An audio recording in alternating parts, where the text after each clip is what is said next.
Hello friends. तो class 8 का जो साइंस ब्रिज था उसका हम लोग 5 वीक वाला जो चैप्टर्स था सारे चैप्टर्स को हम लोग ऑलरेडी पूरा कर चुके हैं।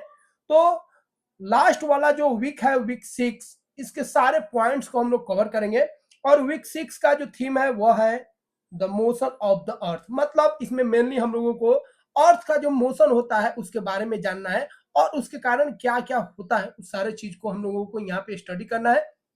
तो चलिए स्टार्ट करते हैं और इस लास्ट वीक को हम लोग लास्ट करते हैं, कंप्लीट करते हैं। ठीक है, उसके बाद इस कंप्लीट हो जाएगा आपका। उसके बाद अगर कोई भी चाहता है इसका रिवीजन करना तो जरूर आप बताइएगा, हम इसको रिवीजन भी करा देंगे। जहां पे वीक 1 से लेकर वीक 6 तक पूरा हम आपको कंप्लीट करा देंगे। मात्र मतलब 1 वीक या थोड़ा सा 1-2 दिन ज्यादा भी लग सकता है, 10 दिन के अंदर आपको इसको रिवाइज भी हम करा देंगे। और लाइव क्लास चलाएंगे, डेली क्लास चलाएंगे। तो जरूर आप कमेंट बॉक्स में बताइएगा कि आपको रिवीजन करना है कि नहीं करना है। तो चलिए समझते हैं। सबसे पहले हम लोग समझते हैं अर्थ को। तो देखिए अर्थ क्या है। अर्थ एक प्लैनेट है जो सन के चारों तरफ क्या करता है, घूमता है। तो सन जो होता है फिक्स्ड होता है और उसके चारों तरफ अर्थ जो होता है वो घूमता है।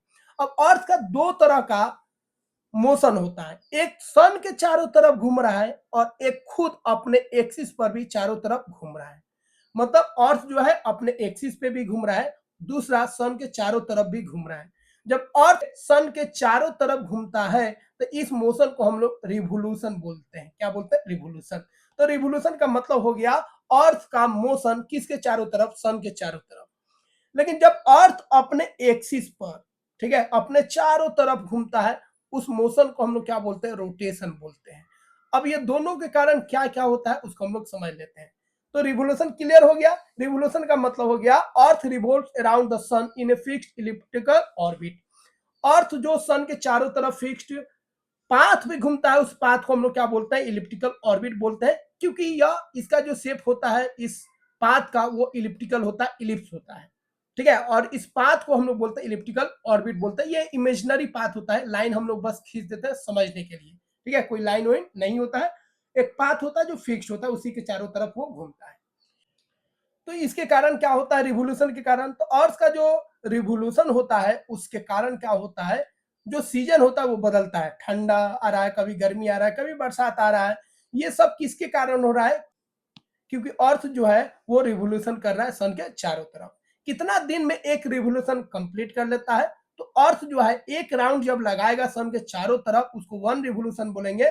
और 1 रिवोल्यूशन में उसको टोटल डेज जो लगता है वो लगता है 365.25 डेज। 25 डेज का मतलब हो गया 6 आवर्स।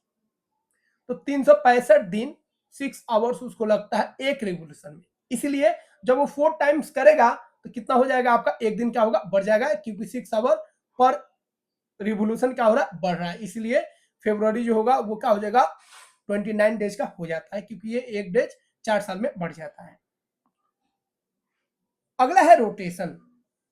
अर्थ जो अपने एक्सिस पर, ठीक है, ये अर्थ का एक्सिस होता है। अर्थ जो होता है ध्यान रखिएगा ये सीधा नहीं होता, ये 23.5 डिग्री ये सन की ओर मुड़ा रहता है। तो ये इंपोर्टेंट पॉइंट है, इसको ध्यान रखिएगा। ठीक है, इसी को आप लिख सकते हैं 23 डिग्री 5 मिनट्स। ठीक है, तो ये आपको जब ज्योग्राफी पढ़ेगा उसमें आपको समझ में आ जाएगा। तो 23 डिग्री 5 मिनट्स अर्थ जो है सन के ओर झुका रहता है, मतलब इस तरह झुका रहता है। ये मान लीजिए आपका बॉल हो गया, ये बीच वाला सेंटर हो गया, तो ये आपका हो गया बॉल और बीच वाला ये सेंटर हो गया। तो ऐसे ये मुड़ा रहता है। अब यह जो इमेजिनरी लाइन है, ऊपर हो गया आपका नॉर्थ पोल और नीचे हो गया साउथ पोल, इसी के अबाउट यह घूमते रहता है। ऐसे क्या रहता है? घूमते रहता है। इसके घूमने को हम लोग क्या बोलते हैं? रोटेशन। क्या बोलते हैं? रोटेशन। तो अर्थ जब अपने एक्सिस पर घूमता है उस मोशन को रोटेशन बोलते हैं। और ये किस डायरेक्शन में घूमता है? तो याद रखिएगा वेस्ट टू ईस्ट। इसको अगर भूल भी जाएगा तो ध्यान रखिएगा, सन हम लोगों को कैसे डूबता हुआ दिखता है? तो वो दिखता है आपको ईस्ट से वेस्ट। तो अर्थ कैसे जाएगा? वेस्ट से ईस्ट। तो अर्थ का जो रोटेशन होता है उसका डायरेक्शन क्या होता है? वेस्ट टू ईस्ट होता है। अब अर्थ क्यों रोटेट कर रहा है? इसके कारण क्या हो सकता है या क्या होता है? तो देखिए अर्थ का जो रोटेशन है इसके वजह से दिन और रात होता है, डे और नाइट होता है। अगर यह रोटेट नहीं करेगा तो क्या होगा? तो अर्थ अगर रोटेट नहीं करेगा भैया तो न दिन होगा, मतलब कहीं पे दिन होगा तो दिन रह जाएगा, और कहीं रात होगा तो रात हो जाएगा, मतलब सामने वाला पोर्शन पे क्या होगा, दिन होगा, और इधर क्या होगा, रात होगा। अगर ये फिक्स हो जाए तो एक तरफ पूरा क्या होगा, दिन ही रहेगा, और एक तरफ पूरा क्या रहेगा, रात ही रहेगा, जिससे अर्थ पे लाइफ जो है वो क्या हो जाएगा, मुश्किल हो जाएगा। ठीक है, क्योंकि हम लोगों को दोनों चाहिए, दिन भी चाहिए और रात भी चाहिए। तो क्लियर हो गया, the side facing the sun उधर डे होगा, the side away from the sun उधर क्या होगा, नाइट। उसको हम लोग एक एक्टिविटी द्वारा भी समझ लेते हैं। इस तरह का एक लैंप या टॉर्च आपको ले लेना है, और यहाँ पे आपको एक ग्लोब ले लेना है, ठीक है, या एक बॉल ले लेना है, जिससे आपको एक क्या करना है, एक पतला, ठीक है, नीडल को आर पार कर देना है।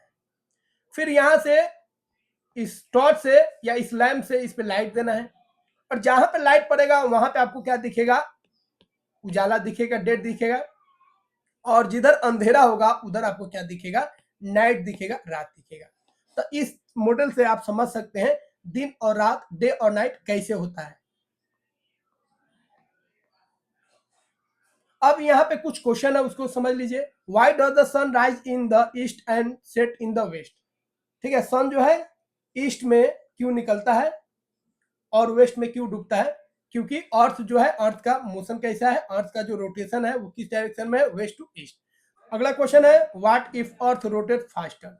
अर्थ अगर फास्टर रोटेट करता है, तो देखिए अर्थ जो रोटेशन कर रहा है, तो अर्थ जब एक रोटेशन कर लेता है तो कितना समय लगता है, तो 24 आवर्स लगता है उसको एक रोटेशन में।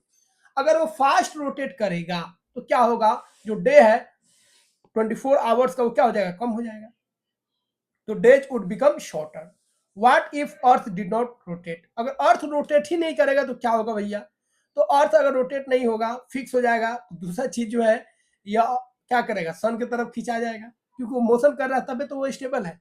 लेकिन दूसरा एक और रीजन है, अगर एक ही तरफ, मतलब अगर वो फिक्स हो जाए तो एक तरफ क्या होगा, केवल दिन होगा, केवल गर्मी लगेगा, और दूसरे तरफ क्या हो जाएगा, दूसरे तरफ केवल ठंडा होगा, केवल नाइट होगा। तो सन जिधर पड़ेगा उधर डे होगा, और सन जिधर नहीं पड़ेगा नाइट होगा। तो अर्थ अगर फिक्स हो जाता है, रोटेट नहीं करता है, तो एक तरफ केवल दिन होगा और दूसरे तरफ केवल रात होगा। सोलर एंड लूनर इक्लिप्स क्या होता है, इसको समझ लीजिए। देखिए ये बहुत इंपोर्टेंट है, इसको भूल भी जाते हैं तो ध्यान रखिएगा। सोलर इक्लिप्स जैसे ही बोलेगा तो आप याद रखिएगा SME। एस से हो गया सन, एम से मून, ई से अर्थ।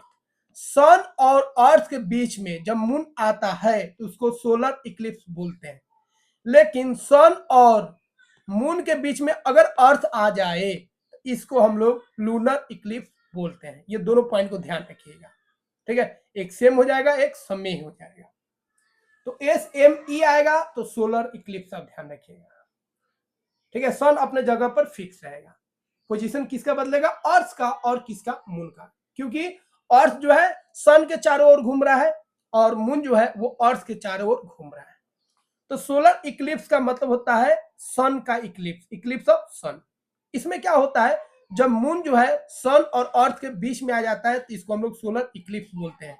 इसमें क्या होता है, देखिए यहाँ पे मून जो है बीच में आ गया, अब इसे क्या होगा, सन का जो लाइट अर्थ पे जा रहा था वो अर्थ पे अब नहीं जाएगा, कुछ पोर्शन में तो जाएगा, कुछ पोर्शन में नहीं जाएगा, ठीक है। इसके कारण क्या होगा, मून के कारण अर्थ के कुछ पोर्शन पे क्या होगा, शैडो बनेगा, वहां पे अंधेरा रहेगा, और इसी को हम लोग बोलते हैं सोलर इक्लिप्स बोलते हैं,